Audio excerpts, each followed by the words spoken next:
Have you ever had something important to say, but the words got stuck in your throat? Have you ever sat in a meeting, knowing you had the right answer, but stayed silent because you were afraid of being judged? Have you ever avoided opportunities, job interviews, presentations, difficult conversations, simply because you were terrified of speaking up? You're not alone.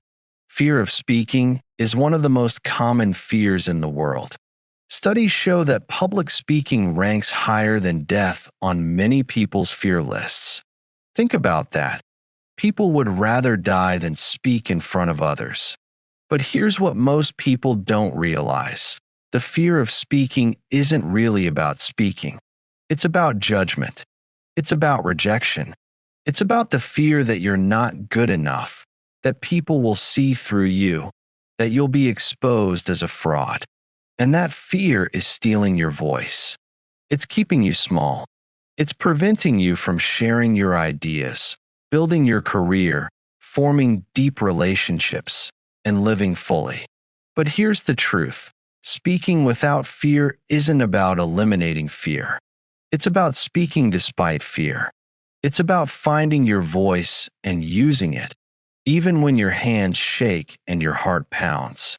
In the next hour, you're going to learn exactly how to do that.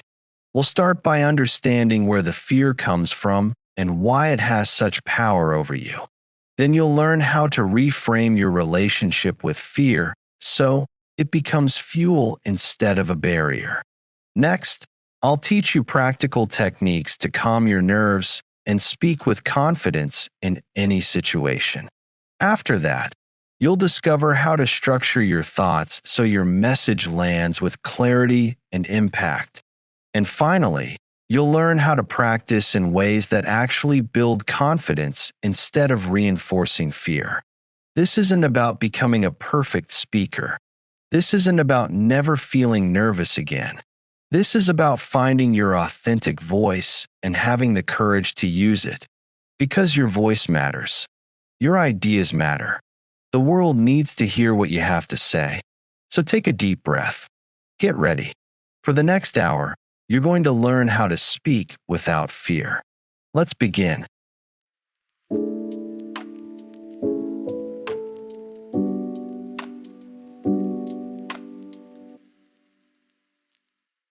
Chapter 1. Understanding the fear.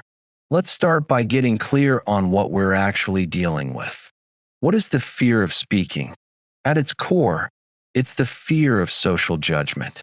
It's the fear that others will evaluate you negatively, reject you, or think less of you. This fear is deeply rooted in our evolutionary biology.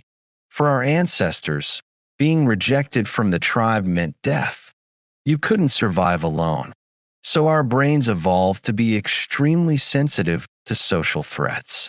Being judged, criticized, or rejected triggered the same fear response as facing a physical predator.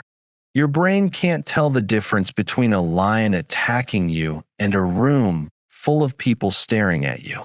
Both trigger the fight or flight response. Your heart races.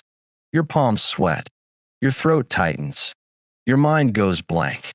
This is your sympathetic nervous system activating to protect you from danger. But here's the problem. There is no actual danger. No one is going to physically harm you for giving a bad presentation.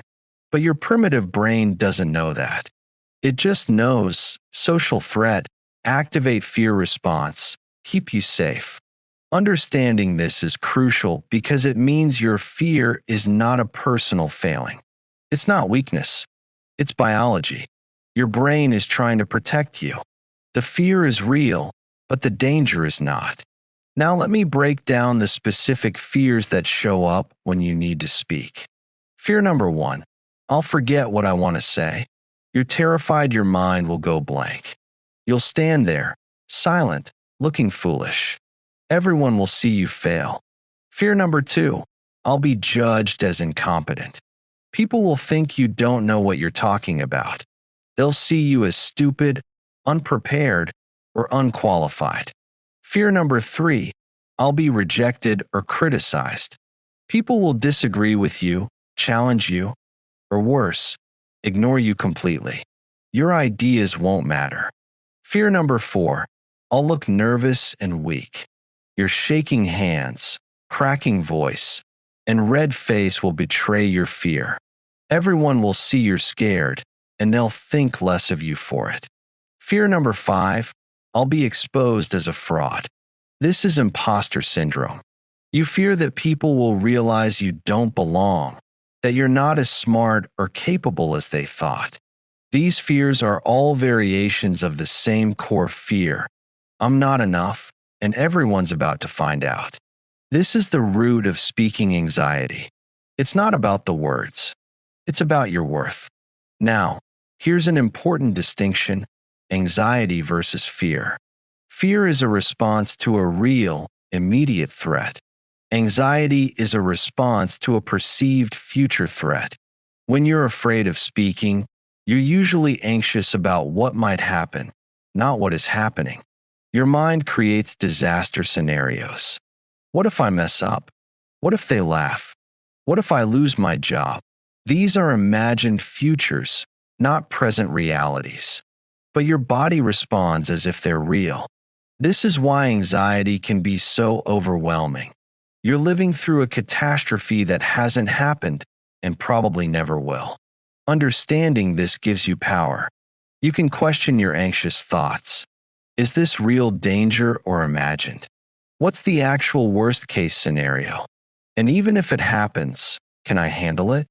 Usually, the answer is yes. Now let me address something important: the spotlight effect. This is the tendency to overestimate how much other people notice about you. You think everyone is watching you, analyzing every word, judging every move. But the truth is, they're not. They're thinking about themselves. They're worried about how they look, what they're going to say next, or what they're having for dinner. You're not the center of their universe. You're barely on their radar. Research shows that people remember far less about your performance than you think. They might remember the main point you made, but they won't remember that you said, 17 times, or that your hands shook. And even if they do notice, they care far less than you imagine. This is liberating. You're not under a microscope. You're overestimating the scrutiny. People are generally kind, distracted, or indifferent, not harshly critical. Here's another insight: your fear is often worse than the reality. The anticipation of speaking is more terrifying than the actual speaking. Once you start, the fear usually decreases. Your brain realizes, okay, we're surviving this. It's not as bad as we thought. This is why avoidance makes fear stronger. Every time you avoid speaking, you reinforce the belief that speaking is dangerous. You never get to learn that you can handle it. But every time you speak despite fear, you weaken the fear's power. You prove to yourself, I survived. I can do this. Now let's talk about perfectionism. Many people who fear speaking are perfectionists. They believe they need to deliver a flawless performance or they've failed. But perfectionism is a trap. It's impossible to achieve, so it guarantees anxiety and disappointment. Here's the truth: no one expects you to be perfect. They expect you to be human, authentic, and valuable. A perfect speech with no emotion or connection is less powerful than an imperfect speech delivered with passion and authenticity. Give yourself permission to be imperfect, to stumble, to say to forget a point and circle back. These moments make you relatable, not less credible. Finally, let me share why conquering this fear matters so much. Your voice is your power. When you silence yourself, you give away your power. You let fear make your decisions. You shrink. But when you speak up, even imperfectly, even with fear, you reclaim your power. You show up fully. You contribute. You lead. Every important moment in your life will require you to speak. Job interviews, presentations, meetings, Difficult conversations with partners, friends, or family. Advocating for yourself or others. Leading teams. Sharing ideas. If you let fear silence you in these moments, you'll live with regret. You'll wonder what could have been if you'd just spoken up. But if you learn to speak despite fear, every door opens. Opportunities come to those who speak up. Promotions go to those who advocate for themselves. Respect goes to those who share their ideas. Influence goes to those who use their voice. This is why learning to speak without fear is one of the most important skills you can develop. It's not just about public speaking. It's about living fully, showing up authentically, and claiming your place in the world. In the next chapter, we're going to reframe your relationship with fear. Because you can't eliminate fear, but you can change how you relate to it. And that changes everything. Let's keep going.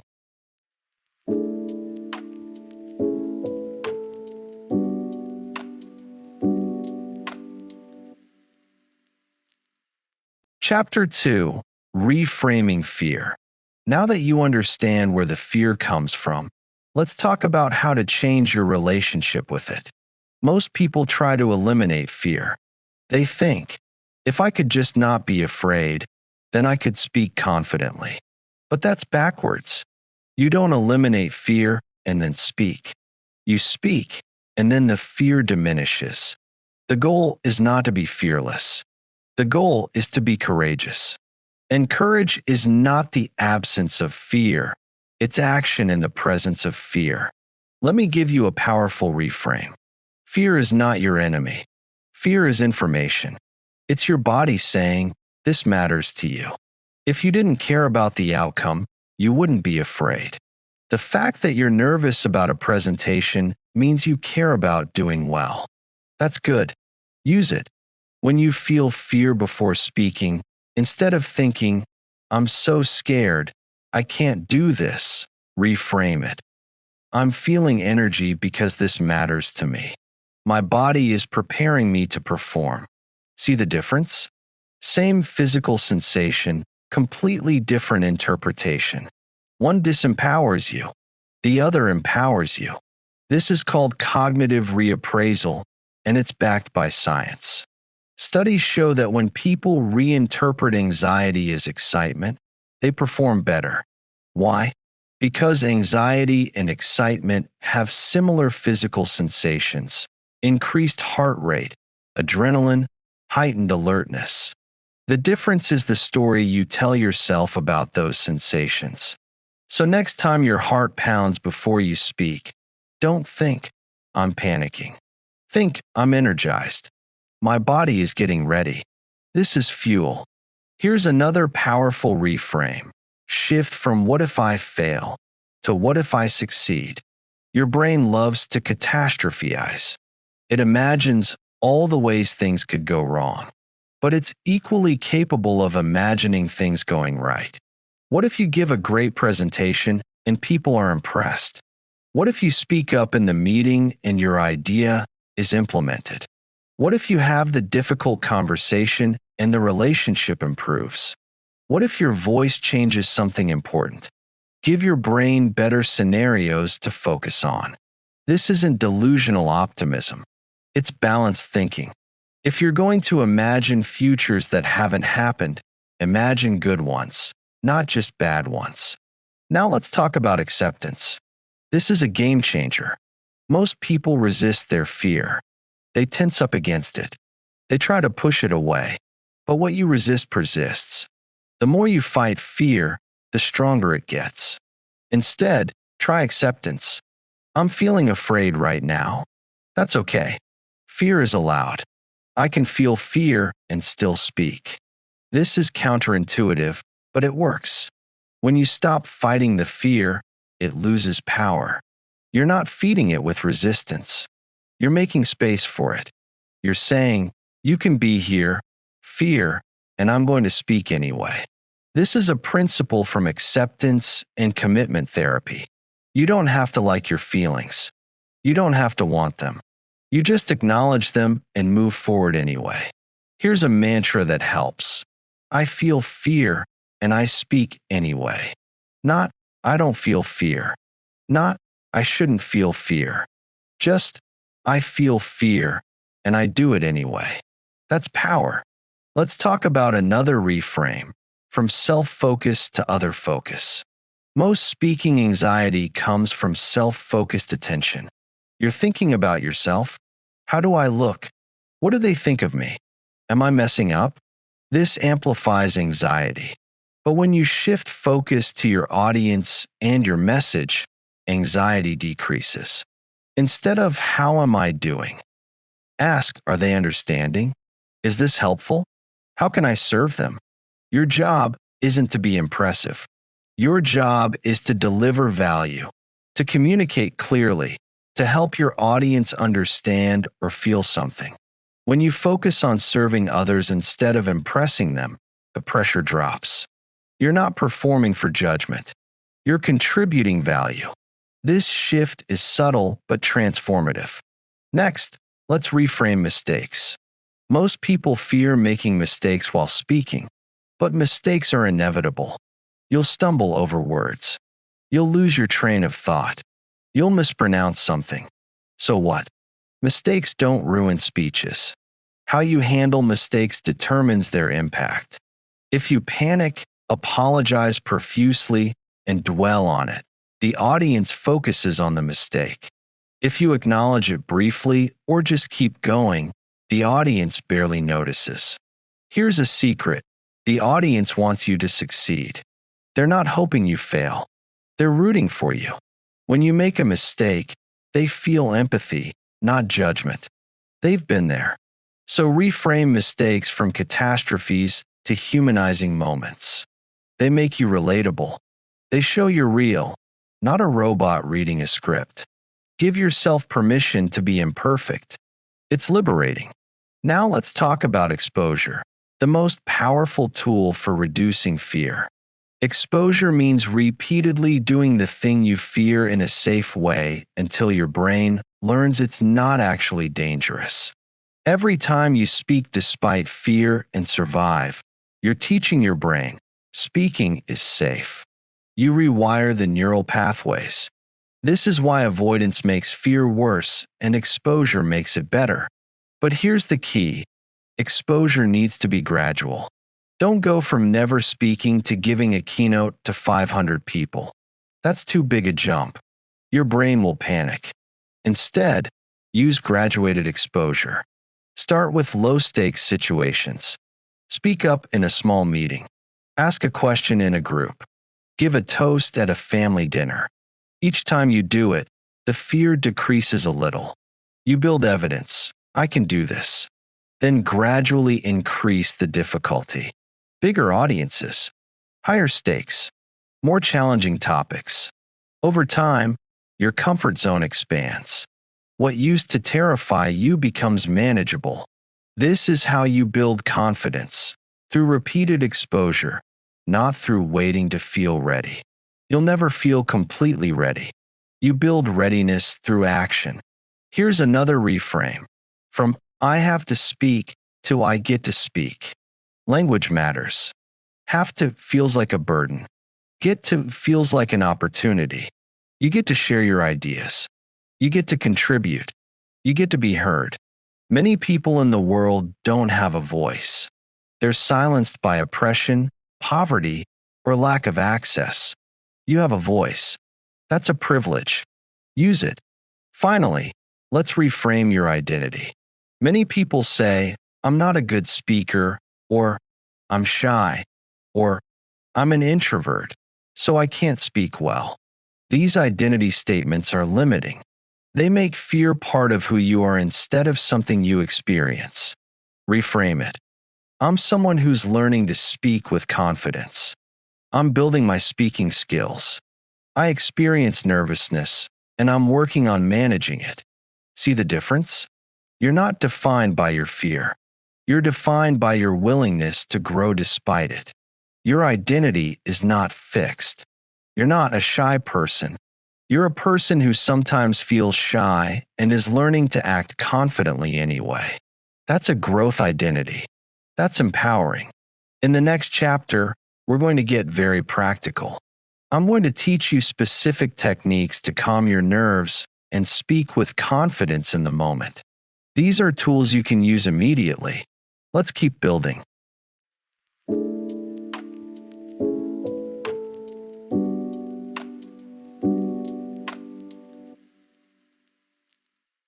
Chapter 3: Techniques for Calm and Confidence. Let's get practical. You're about to speak, maybe in a meeting, maybe a presentation, maybe a difficult conversation. Your heart is racing. Your mind is spiraling. What do you actually do?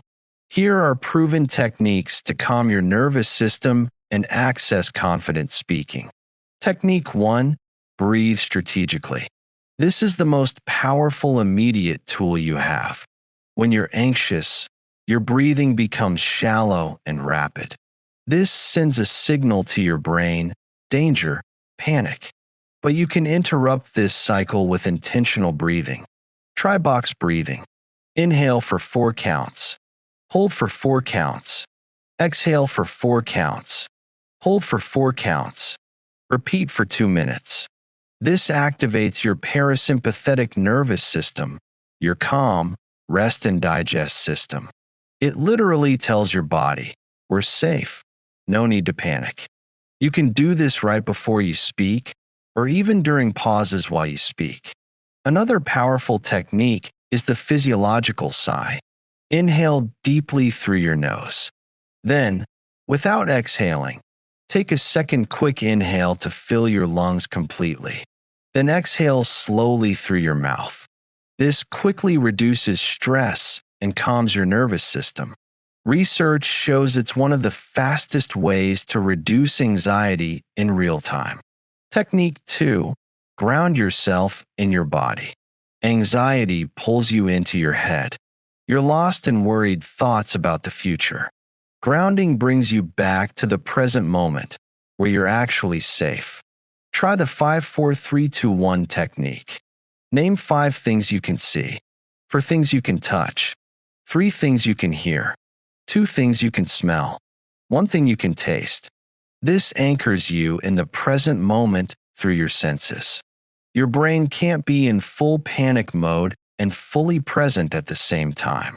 Another grounding technique: feel your feet on the floor. Press them down. Notice the sensation. This simple act pulls you out of your head and into your body. You're here. You're solid. You're grounded. Technique 3: Reframe your physical symptoms. Remember, your body doesn't distinguish between fear and excitement. When you feel your heart racing, instead of thinking, I'm panicking, say to yourself, I'm excited. My body is energizing me for this moment. When your hands shake, instead of, I'm so nervous everyone can see, try, my body is full of energy right now. This reframe doesn't eliminate the physical sensation, but it changes your relationship to it. You're not fighting your body. You're interpreting its signals differently. Technique 4: Power posing. Your body language doesn't just reflect your mental state, it influences it. Research by Amy Cuddy showed that holding a power pose, standing tall, chest open, hands on hips, or arms raised, for 2 minutes before a stressful situation increases confidence and decreases stress hormones.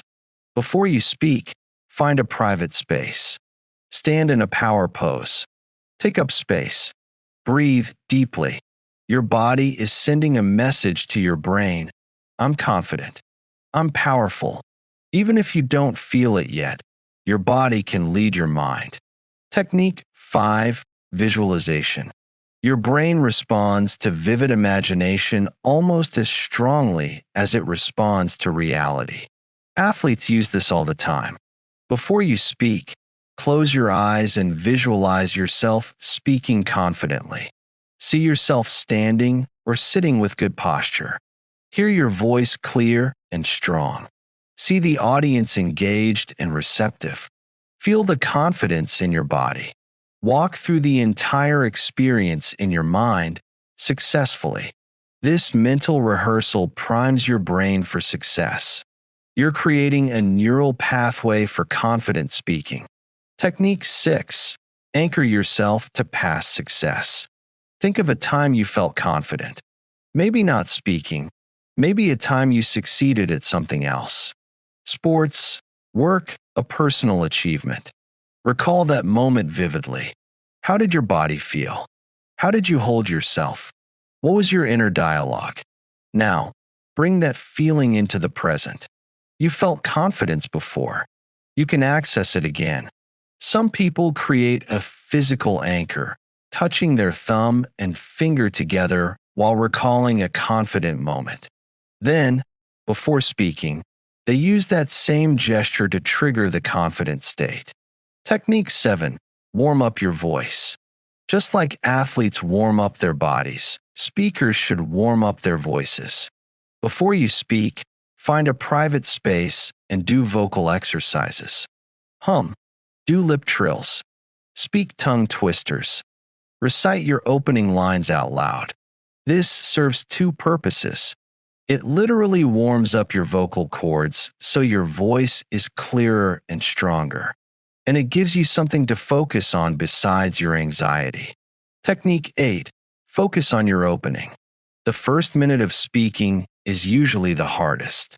Once you get through it, your nerves settle. So, memorize your opening.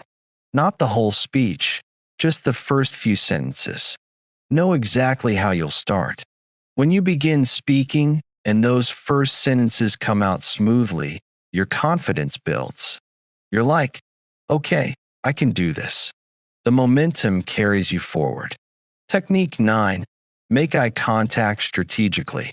Eye contact can feel intimidating when you're nervous, but it's also one of the most powerful ways to connect with your audience and calm yourself.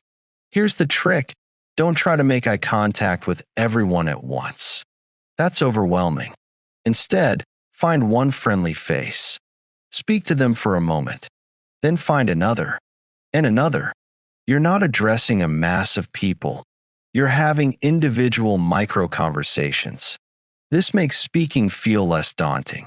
And when you see people nodding, smiling, or engaged, it reinforces, they're with me. I'm doing well. Technique 10. Slow down. When you're nervous, you tend to speed up. You rush through words. This makes you breathless, more anxious, and harder to understand. Consciously slow down. Pause between sentences. Let your words land. Silence is powerful. It gives you time to breathe and think. It gives the audience time to absorb, and it makes you appear more confident and in control. Remember, what feels like an awkwardly long pause to you feels perfectly normal to the audience. Technique 11. Use movement strategically. If you're standing while speaking, movement can help channel nervous energy. But random pacing looks anxious. Purposeful movement looks confident. Move when you transition between points. Step forward when you want to emphasize something.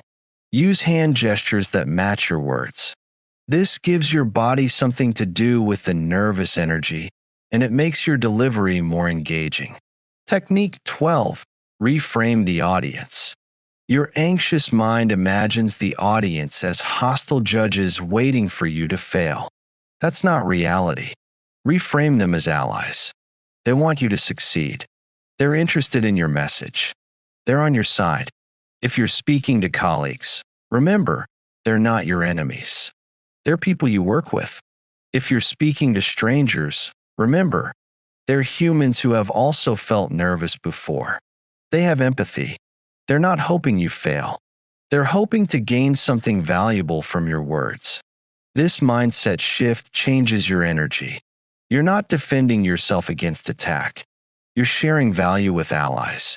Technique 13. Have a reset button. Even with all these techniques, you might still have a moment of panic. Your mind goes blank.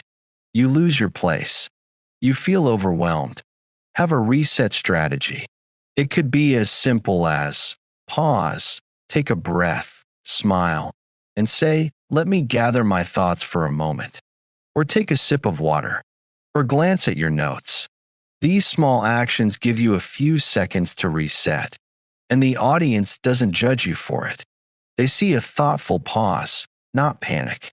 Finally, technique 14, practice self-compassion. Be kind to yourself. You're doing something difficult. You're pushing yourself out of your comfort zone. That deserves respect, not self-criticism. If you stumble, don't berate yourself. Acknowledge it. I'm learning. I'm growing. This is hard, and I'm doing it anyway. Self-compassion doesn't make you weak. It makes you resilient. It allows you to recover from mistakes and keep going.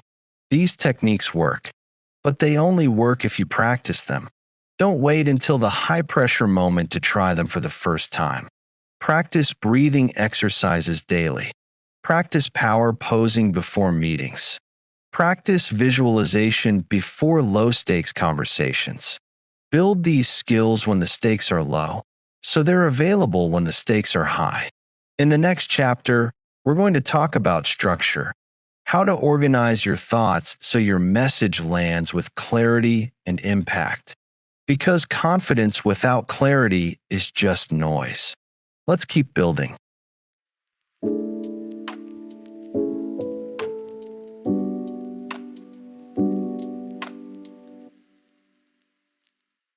Chapter 4, Structuring Your Message. You can be the calmest, most confident speaker in the world, but if your message is unclear, you'll lose your audience. Structure is what makes your words land. It's what makes complex ideas understandable. It's what makes your message memorable. Let's talk about how to structure your thoughts so you speak with clarity and impact. First, understand this principle. The human brain craves structure. We think in patterns. We remember in frameworks. When information is structured, it's easy to follow and remember. When it's random, it's confusing and forgettable.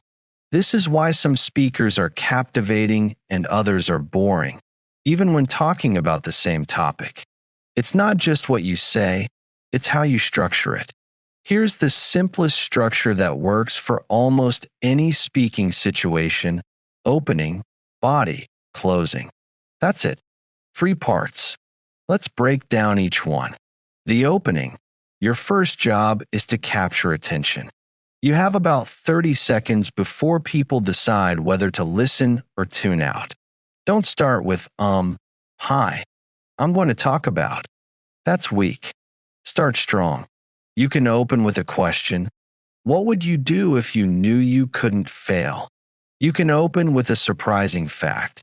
Did you know that fear of public speaking ranks higher than fear of death?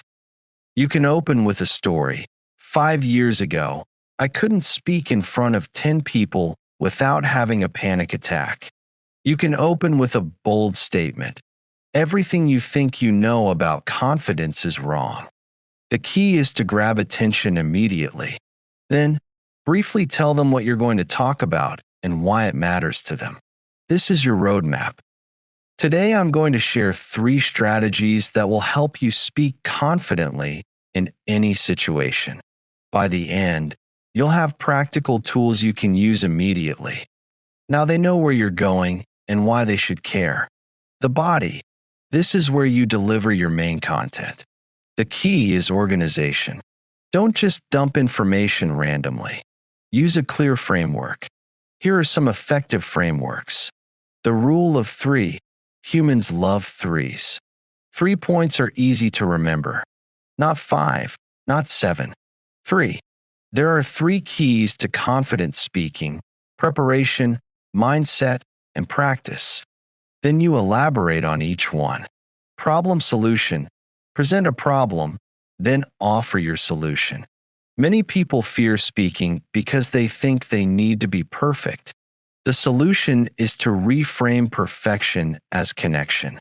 Before-after bridge. Show the before state, the after state, and how to bridge them. Before, I avoided speaking and missed opportunities.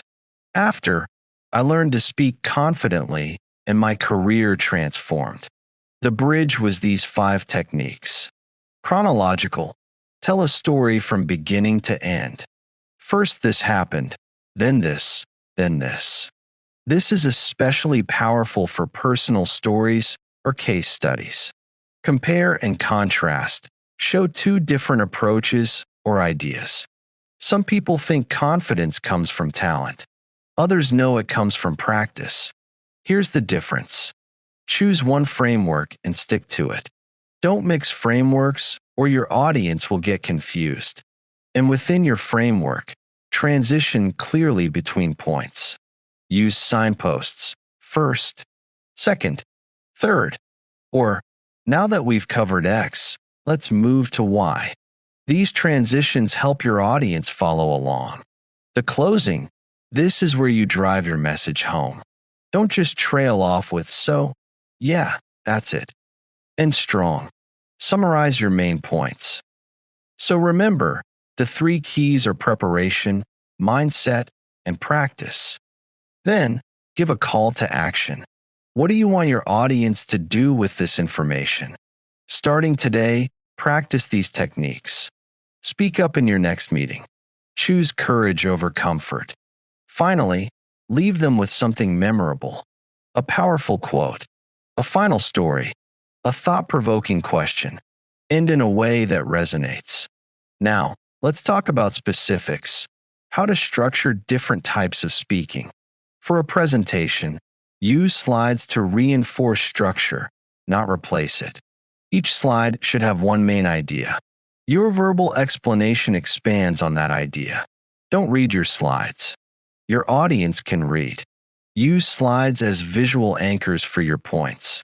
And less is more. Minimal text, powerful images. For a meeting contribution, be concise. Meetings are time limited. Get to your point quickly. Use the prep method: point, reason, example, point. I think we should delay the launch. The reason is our testing isn't complete. For example, we found 3 critical bugs yesterday, so I recommend we delay 1 week. Clear, structured, persuasive. For a difficult conversation, use the SBI model: situation, behavior, impact. Yesterday in the meeting situation, when you interrupted me twice, behavior. I felt disrespected and my point was lost, impact. I'd like us to talk about how we can communicate better. This keeps the conversation focused on facts and outcomes, not vague complaints or attacks. For storytelling, use the narrative arc: setup, conflict, resolution. I used to be terrified of speaking setup. Then I had to give a presentation to executives, and I panicked, conflict. But I used breathing techniques and reframed my fear, and the presentation went well, resolution. That's when I realized fear doesn't have to stop me. Stories are powerful because they're memorable and relatable. Use them strategically to illustrate your points. Now let's talk about language. The words you choose matter. Use simple, clear language. Don't try to sound smart by using jargon or complex words. Clarity is more impressive than complexity. Use active voice, not passive. I made a mistake is stronger than a mistake was made.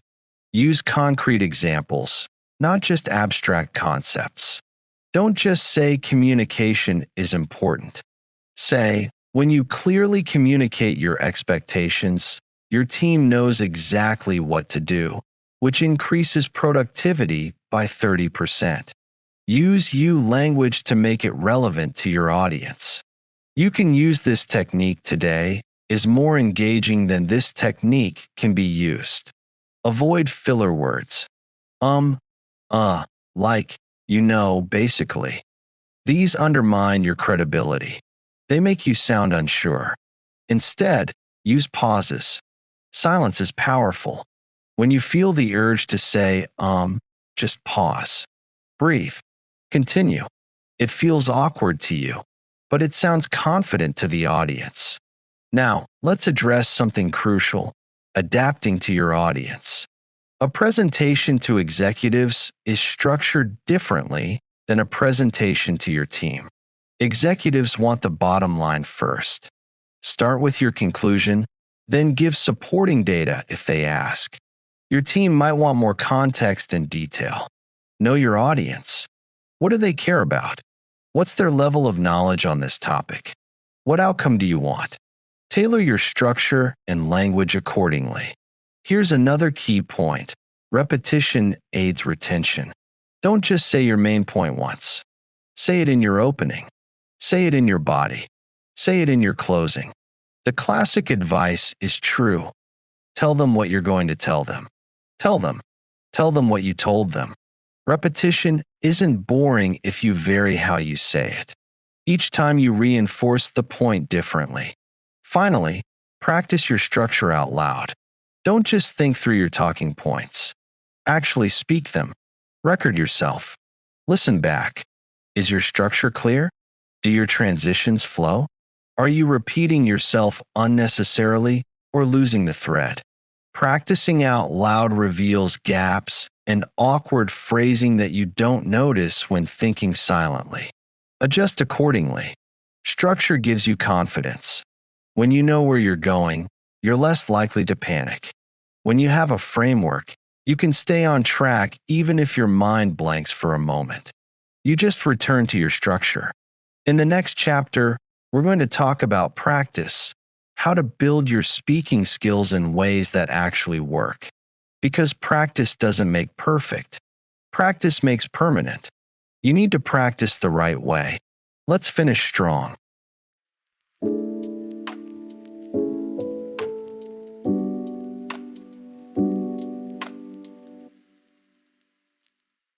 Chapter 5: Practice and Growth. You now understand your fear. You know how to reframe it, calm yourself, and structure your message. But none of this matters if you don't practice. Knowledge without application is just trivia. Let's talk about how to practice speaking in ways that actually build confidence and skill. First, let's address a common misconception: practice makes perfect. That's not true. Practice makes permanent. If you practice bad habits, you'll perfect bad habits. If you practice with the right techniques, you'll build real skill. So, how do you practice the right way? Strategy 1: start small and build gradually. Don't make your first practice attempt a high-stakes presentation to your entire company. That's setting yourself up for failure and reinforcing fear. Start with low-pressure situations. Speak up in a small team meeting. Ask a question in a webinar. Give feedback in a one-on-one conversation. Record yourself speaking alone. Each of these is lower risk than a big presentation, but each one builds your speaking muscle. As you succeed in small situations, your confidence grows. Then you can tackle bigger challenges. This is graduated exposure in action. Strategy 2: practice in realistic conditions. Don't just rehearse in your head. That's not real practice. Speak out loud. Stand up if you'll be standing during the real thing. Use your slides if you'll have slides. Practice in the actual room if possible. Why? Because your brain learns in context. If you only practice sitting silently, you're not preparing your brain for standing and speaking aloud. Match your practice conditions to the real situation as closely as possible. Strategy 3: record yourself and review. This is uncomfortable but incredibly valuable. Record yourself giving your presentation or speaking about your topic. Then watch or listen to the recording. You'll notice things you don't feel in the moment. Maybe you say, more than you realized. Maybe you speak too fast. Maybe your posture is closed off. You can't improve what you don't notice. The recording shows you the truth. It's often better than you feared, which is encouraging. And it shows you specific areas to improve. Strategy 4: practice with a safe audience first. Before the real event, Practice in front of people you trust.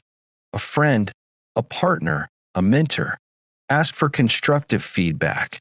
Did my message make sense? Did I seem confident? What could I improve? Safe audiences give you the benefit of real human interaction without the high stakes. You learn to manage the feeling of being watched and listened to, and their feedback helps you refine. Strategy 5. Practice handling the unexpected. Part of speaking anxiety is fear of the unknown. What if someone asks a question I can't answer? What if the technology fails? What if I lose my place? Practice these scenarios. Have a friend ask you challenging questions after your practice presentation. Deliberately stop mid-sentence and practice recovering. Imagine your slides won't work and practice delivering your message without them. When you've practiced handling disruptions, they're less scary in real situations. You know you can adapt. Strategy 6. Use mental rehearsal. Visualization is a form of practice. Before your real speaking event, sit quietly and visualize the entire experience. See yourself walking into the room. See the audience. Feel yourself standing or sitting to speak. Hear your opening words coming out clearly and confidently. See people engaged and receptive. Feel the confidence in your body. Visualize success in vivid detail. Your brain doesn't fully distinguish between vivid imagination and reality. Mental rehearsal creates neural pathways just like physical practice does. Athletes use this technique extensively. It works. Strategy 7. Learn from others. Watch skilled speakers. Notice what they do. How do they open? How do they use pauses? How do they handle mistakes? How do they engage the audience? You don't need to copy them exactly, but you can adopt techniques that resonate with you. Learning from observation is a powerful form of practice. Strategy 8. Join a practice group. Organizations like Toastmasters exist specifically to help people practice public speaking in a supportive environment. You speak regularly. You get constructive feedback. You see others improving. If formal groups don't appeal to you, create your own. Find a few colleagues or friends who also want to improve. Meet regularly to practice and give each other feedback. Consistent practice with feedback accelerates growth. Strategy 9. Reframe failure as data. When you practice and it doesn't go well, don't catastrophize. Don't tell yourself, I'm terrible at this. I'll never improve. Instead, ask what worked, what didn't, what will I adjust next time. Every practice session, good or bad, gives you information. Use it to improve. Thomas Edison didn't fail 10,000 times trying to invent the light bulb. He found 10,000 ways that didn't work. Same with speaking. Each attempt teaches you something. Strategy 10. Build a pre-speaking ritual. Athletes have pre-game rituals. Speakers should too. Develop a consistent routine you do before every speaking event. Maybe you do breathing exercises for 5 minutes. Maybe you visualize success. Maybe you review your opening lines. Maybe you do a power pose. Whatever works for you, make it consistent. This ritual becomes an anchor. It signals to your brain, we're about to speak and we're ready. It creates a sense of control and familiarity, even in new situations. Strategy 11. Track your progress. Keep a speaking journal. After each speaking experience, practice or reel, write down what you did, how you felt, what went well, and what you'll improve. Over time, you'll see patterns. You'll see growth. This is motivating.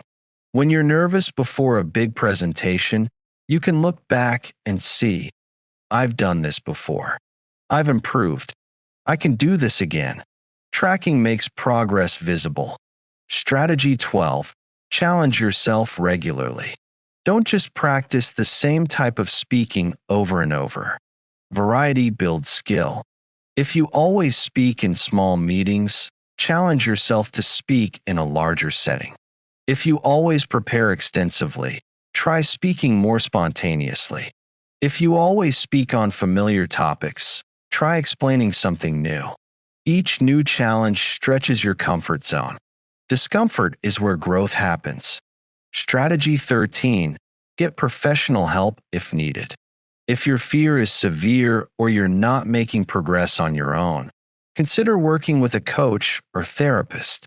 A speaking coach can give you personalized feedback and techniques. A therapist who specializes in anxiety can help you address the deeper fears. There's no shame in getting help. In fact, it's a sign of commitment to your growth. Strategy 14. Celebrate your wins. Every time you speak despite fear, acknowledge it. You did something hard. You showed up. That deserves recognition. Don't wait until you're perfect to celebrate. Celebrate progress. Celebrate effort. This positive reinforcement encourages you to keep going. Now let's talk about the long game. Building speaking confidence isn't a one-time fix. It's a skill you develop over time. You'll have good days and bad days. You'll have moments where you speak brilliantly and moments where you stumble. That's normal. The trajectory is what matters, not individual moments. Over weeks and months of practice, you'll notice you're less nervous than you used to be. You recover from mistakes faster. You speak up more often. Your ideas land with more clarity. People respond better. This is growth. It's not linear, but it's real. Here's something important. Confidence and competence build each other. When you're competent, you feel more confident. When you're confident, you perform better, which builds competence. Early on, you might not feel confident. That's okay. Act as if. Speak despite the fear. As you do it more, you'll build competence. And competence will eventually produce genuine confidence. Finally, remember why you're doing this. You're not learning to speak for speaking's sake. You're finding your voice so you can contribute, lead, connect, and live fully. Every time you speak up, you're stepping into your power. You're claiming your space. You're sharing your unique perspective. The world needs that. Your voice matters. The ideas in your head deserve to be heard. The contributions you can make require you to speak up. Don't let fear steal that from you. In our final section, we're going to bring everything together and give you a clear path forward. Let's finish strong.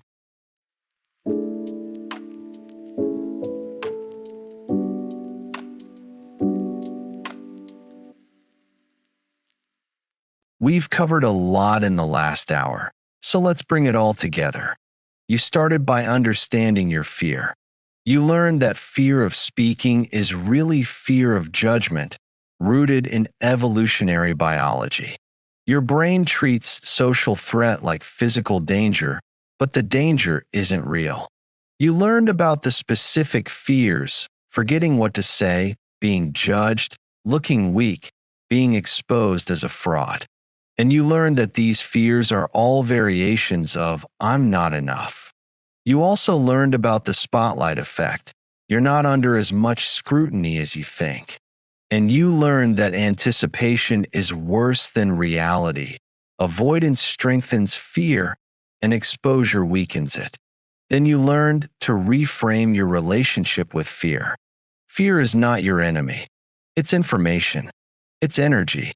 You learn to reinterpret anxiety as excitement, to shift from "what if I fail" to "what if I succeed," to accept fear rather than resist it. You learn to shift from self-focus to other focus, to reframe mistakes as humanizing, and to give yourself permission to be imperfect. You learned about graduated exposure, building confidence through repeated practice in increasingly challenging situations. And you learn to reframe your identity. Not, "I'm a bad speaker," but "I'm learning to speak confidently." Next, you learned practical techniques to calm your nerves, and access confidence. Breathe strategically with box breathing and physiological size. Ground yourself in your body with the 5-4-3-2-1 technique. Reframe your physical symptoms as excitement, not panic. Use power posing to influence your mental state. Visualize success. Anchor yourself to past confidence. Warm up your voice. Memorize your opening. Make strategic eye contact. Slow down deliberately. Use purposeful movement. Reframe the audience as allies. Have a reset button for moments of panic. Practice self-compassion. Then you learn how to structure your message for clarity and impact. Use the opening body closing framework. Grab attention immediately. Deliver organized content using frameworks like the rule of three or problem solution, and close with a summary and call to action. You learn to use simple language, active voice, concrete examples, and strategic repetition. You learn to adapt to your audience and practice your structure out loud. Finally, you learn how to practice in ways that actually build skill. Start small with low-stakes situations and build gradually. Practice in realistic conditions. Record yourself and review. Practice with safe audiences first. Prepare for the unexpected. Use mental rehearsal. Learn from skilled speakers. Join a practice group or create one. Reframe failure as data. Build a pre-speaking ritual. Track your progress. Challenge yourself regularly. Get professional help if needed. Celebrate your wins. So here's what it all comes down to. Speaking without fear is not about eliminating fear. It's about speaking despite fear. It's about reframing fear as energy, as information, as a sign that you care. It's about having tools to calm your nervous system and structure your message. It's about practicing consistently in ways that build real skill. Most importantly, it's about knowing that your voice matters. You have ideas, experiences, and perspectives that deserve to be heard. When you silence yourself out of fear, you deprive the world of your contribution. But when you speak up, even imperfectly, even with shaking hands and a racing heart, you step into your power. Here's what's going to happen when you start speaking up. At first, it will be hard. Your voice might shake. You might stumble over words. You might feel terrified. That's okay. Expected, even. But keep going. Each time you speak despite fear, you're rewiring your brain. You're building evidence that you can do this. Over time, it gets easier. The fear doesn't disappear completely, but it becomes manageable. You learn to coexist with it. And eventually, something shifts. You realize the fear is still there sometimes, but it doesn't control you anymore. You speak up in meetings without overthinking it. You volunteer for presentations. You have difficult conversations. You share your ideas. And when you do, opportunities open. People notice. You're seen as confident, capable, a leader. You build influence. You advance in your career. You form deeper relationships. You live more fully. All because you learned to speak despite fear. So here's what I want you to do. Choose one situation in the next week where you'll practice speaking up. Maybe it's a team meeting. Maybe it's a conversation with your boss. Maybe it's just speaking up in a group of friends. One situation. Before that moment, use the techniques you learned. Breathe strategically. Visualize success. Reframe your fear as energy. Prepare your opening. Then, when the moment comes, speak. Even if your voice shakes. Even if you stumble. Even if it's not perfect. Just speak. Afterward, acknowledge what you did. You faced fear and spoke anyway. That's courage. That's growth. Write down what you learned. Then do it again. And again. Each time, it gets a little easier. The fear loses a little more power. Your confidence grows. This is how transformation happens. not through one perfect moment, but through consistent imperfect action. You don't need to wait until you feel ready. You'll never feel completely ready. You build readiness through action. You don't need to be fearless. You need to be willing. Willing to feel fear and speak anyway. Willing to be imperfect. Willing to grow. You have everything you need. You have the knowledge. You have the techniques. You have the frameworks. Now you just need to use your voice. The world is waiting to hear what you have to say. Your ideas matter. Your perspective matters. You matter. Don't let fear silence you any longer. Speak up. Speak out. Speak without fear. Thank you for this hour. Now go make your voice heard. You've got this.